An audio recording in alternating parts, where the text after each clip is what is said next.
Bonjour à tous, donc ça fait un petit moment que je vous ai pas vu sur YouTube. Donc voilà mon grand retour, notamment en gestion et finance. Alors la dernière fois je vous avais quitté avec le calcul, c'est-à-dire l'établissement d'une fiche de stock avec le CMUP. Donc maintenant on va voir la suite, qui est notamment l'enregistrement de la variation de stock. Avant de continuer, donc je vous conseille d'aller voir donc ma vidéo numéro 42 intitulée donc établir une fiche de stock, ce qui vous permet en gros de savoir comment on évalue les stocks à l'inventaire.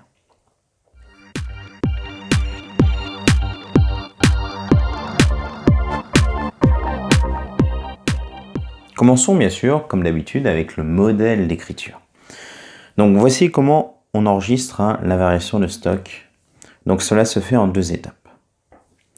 L'objectif est de remplacer le stock initial que nous avons dans le bilan avant inventaire par le stock final que nous aurons bien sûr après l'inventaire. Donc là on va faire deux écritures, donc que voici. Donc les deux écritures se passent au 31 décembre. Nous avons une première écriture, c'est-à-dire qui correspond à la première étape où nous devons annuler le stock initial. Vous remarquerez que tous les comptes de stock, donc qui commencent par un 3, donc sont crédités. Pourquoi? Parce que ce stock initial, on va le faire sortir de l'entreprise, on n'en a plus besoin. Dans notre comptabilité, évidemment. Vous remarquerez ici que le 310 correspond au stock de matières premières, le compte 355 correspond au stock de produits finis et le compte 370 correspond au stock de marchandises. En contrepartie, nous allons donc enregistrer au débit les comptes de variation de stock pour ce même montant du stock initial. Donc là, on prendra le compte 6031 pour variation de stock de matières premières, 7135 pour variation de stock de produits finis et 6037 pour variation de stock de marchandises. Vous remarquerez que les deux derniers chiffres de ces comptes correspondent tout simplement au compte de stock. Alors pourquoi nos variations de stock de matières premières et de marchandises sont en classe 6 alors que la variation de stock de produits finis est en classe 7? Tout simplement parce que ce soit pour les matières premières ou les marchandises, c'est un stock que nous allons acheter. Donc forcément, il concerne les charges. Alors que pour les produits finis, il s'agit tout simplement d'une vente que nous allons faire avec ce stock. Donc on va utiliser le compte de classe 7. C'est un produit. Donc voilà pour la première écriture d'annulation du stock initial. Donc je rappelle, on crédite pour le montant du stock initial tous les comptes de stock qui commencent par la classe 3 et on débite les comptes de variation de stock donc pour le même montant, c'est-à-dire le stock initial. Passons maintenant à la deuxième étape qui est la deuxième écriture. Donc on va constater le stock final. Là on va faire la même écriture que précédemment sauf qu'on va l'enregistrer dans l'autre sens. Nos comptes de stock, donc les comptes qui commencent par un 3, sont débités pour le stock final, tout simplement parce que on fait entrer notre stock final dans notre comptabilité et on va créditer en contrepartie les comptes de variation de stock correspondants, toujours pour le montant du stock final. Donc en gros, si vous connaissez la première écriture, vous saurez faire la deuxième, puisque la deuxième, tout simplement, on va faire l'écriture à l'envers et là, cette fois-ci, on prendra le stock final. Alors bien sûr, comme d'habitude, voyons un petit exemple.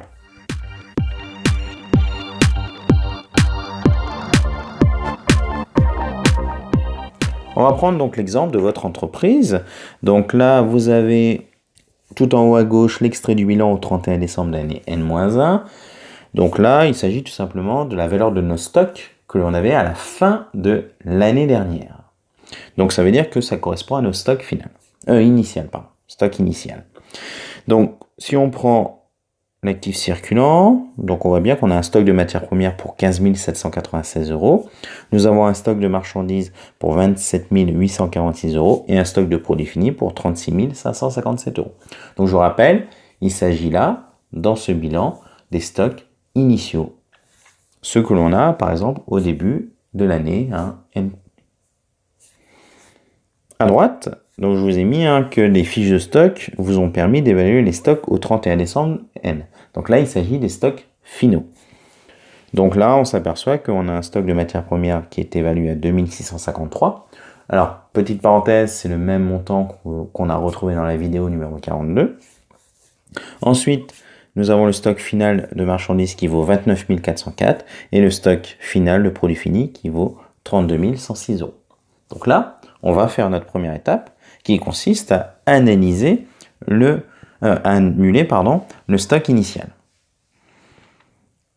Donc commençons bien sûr à annuler le stock initial de matières premières. Donc là, on va créditer le compte 310 pour 15 796 euros et on va débiter en contrepartie le compte de variation de stock de matières premières pour 15 796 euros. On fait la même écriture avec le stock de marchandises, sauf qu'on utilise le compte 370 pour le stock de marchandises, avec le montant correspondant dans notre bilan avant inventaire, ou au 31 décembre de l'année N-1. Et nous prenons bien sûr au débit la variation de stock pour 27 846 euros. Toujours le même montant du stock initial. Et on fait bien sûr la même chose pour les stocks initiaux de nos produits finis. Donc, on va prendre le compte 355 au crédit pour les 36 557. Et bien sûr, on va débiter le compte 713,5 pour le même montant. Et on n'oublie pas de mettre en libellé qu'il s'agit de l'annulation du stock initial. Voilà, on a fini notre première écriture. Donc il n'est pas très dur en soi, parce qu'au final, on a bien les comptes 3 au crédit parce qu'ils sortent, ce sont les stocks initiaux qui n'existent plus, au profit notamment des comptes de variation de stock. Passons maintenant à la deuxième étape. Donc nous allons constater le stock final. Là, cette fois-ci, on va comptabiliser nos montants de stock que l'on a au 31 décembre de l'année N. Donc on va commencer avec le stock de matières premières. Donc là, cette fois-ci, on débite le compte 310 pour 2653 euros, puisque ce stock final, cette fois-ci, entre dans l'entreprise à la place du stock initial. Et on va mettre en contrepartie au crédit, donc le compte 603.1 pour 2653 euros. On fait de même avec le stock de marchandises pour 29 404 euros et le stock de produits finis pour 32 106 euros. Donc vous remarquerez que c'est la même écriture donc pour les trois stocks. Nous mettons donc en libellé l'écriture constatation du stock final. Et voilà, nous avons donc terminé notre écriture où nous avons bien ici nos deux étapes. Donc première étape, on annule tous les stocks initiaux et ensuite on constate tous les stocks finaux.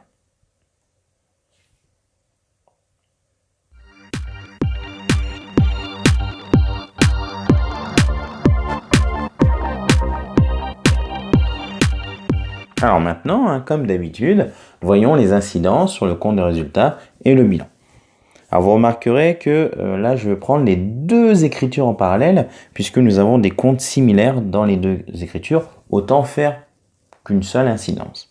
Donc si on prend par exemple, pour le compte de résultats, on a un compte 6031, variation de stock de matières premières, qui a été débité pour 15 000 et crédité dans l'écriture de droite pour 2600 et quelques euros. Donc là, on va faire déjà la différence entre ces deux montants. Ce qui nous fait 13 143 euros. Donc là, ce compte forcément est débiteur puisqu'on fait le solde de ce compte. Donc nous avons 13 143 euros de positif au débit. Donc qu'est-ce qu'on va faire? Nous allons donc mettre ces 13 143 euros dans la ligne qui s'appelle variation de stock de matières premières. Voilà, qui est une ligne qui va juste en dessous des achats de matières premières. Maintenant, prenons la ligne suivante, donc le compte 713,5 variation de stock de produits finis, que nous avons débité à gauche pour 36 547 et que nous avons crédité dans la deuxième écriture pour 32 106 euros. Si on fait la différence entre les deux, là cette fois-ci, vu que c'est un compte 7, donc c'est un compte où on va faire le crédit moins le débit. Et nous avons un montant négatif de 4 451 euros, et là c'est débiteur. Alors même si ce compte est débiteur, on va quand même le laisser au crédit, donc, et on va mettre un montant négatif, moins 4 451 euros. Puisque c'est un compte 7, il doit être dans la colonne des comptes 7, et s'il est en négatif, on le met en négatif. Poursuivons ensuite donc avec le compte 603.7, donc qui est le compte de variation de stock des marchandises. Vous remarquerez que nous l'avons d'abord débité pour 27 846 dans l'écriture de gauche, et ensuite nous l'avons crédité pour 29 404 € dans l'écriture de droite. Là, on va faire la différence entre les deux. Donc on va prendre les 27 846 moins les 29 404 €, ce qui nous fait un montant négatif de moins 1558 €. Et là, le compte est créditeur. Alors, bien que ce compte soit créditeur, il faut quand même le laisser dans la colonne charge, puisque c'est un compte de classe 6. Et donc là, on va le mettre en variation de stock de marchandises dans le compte de résultat pour moins 1558 €. Vu qu'il est en négatif, on le laisse en négatif. Cette ligne apparaît en dessous de achat de marchandises. Voilà, donc nous avons fini avec le report, donc les éléments dans le compte de résultat. Bien sûr, nous constatons que nous avons un total de nos charges qui augmente de 11 585 € et un total de nos produits qui baisse de 4 451 €. Donc, si nous avons nos charges qui augmentent et nos produits qui diminuent, nous avons forcément notre bénéfice qui va diminuer de 16 036 €. Donc, c'est-à-dire qu'on additionne les deux montants qu'on a dans les totaux. C'est logique. On a 11 000 € de plus de charges, donc ça minore notre résultat de 11 000, et on a 4 000 € de moins de produits, donc ça minore encore notre résultat de 4 000 €.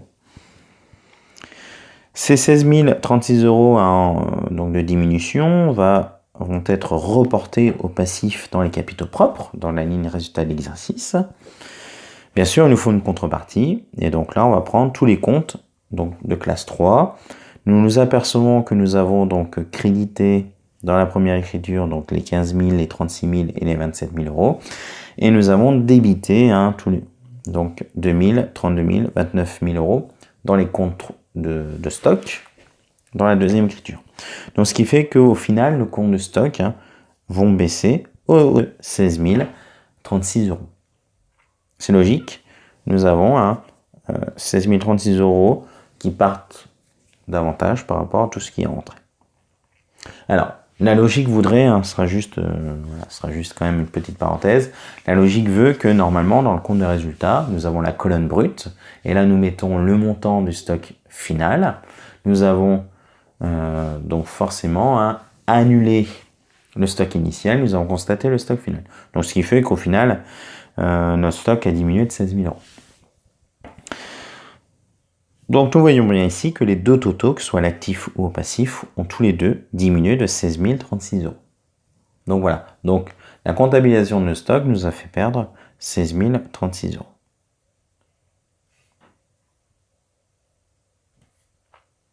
Voilà, donc j'espère que cette nouvelle vidéo vous aura plu. Alors, je tiens à préciser que nous avons passé la barre des 600 abonnés aujourd'hui, et notamment de mémoire des 35 000 vues aujourd'hui. Et pour moi, c'est formidable parce que je pense qu'en cette période de révision, vous êtes de plus en plus nombreux à aller voir mes vidéos. Donc, je répète, n'hésitez pas à les liker, les commenter, à vous abonner, puisque le bac est dans à peu près un mois. Donc, n'hésitez pas à vous abonner à ma chaîne. Et bien sûr, d'aller voir mes autres vidéos pour réviser. Partagez bien sûr l'astuce à vos camarades, n'hésitez pas à leur montrer mes vidéos, à leur partager de façon à ce qu'eux aussi en profitent. Voilà, donc je vous souhaite une bonne fin de journée. Je vous dis à bientôt pour la prochaine vidéo qui va arriver très très vite cette fois-ci, puisque là on va parler notamment de l'analyse, on va qualifier la variation de stock. On va dire si c'est un stockage ou un déstockage. Donc on verra ça la prochaine fois. Je vous souhaite donc une bonne fin de journée. Ciao, ciao!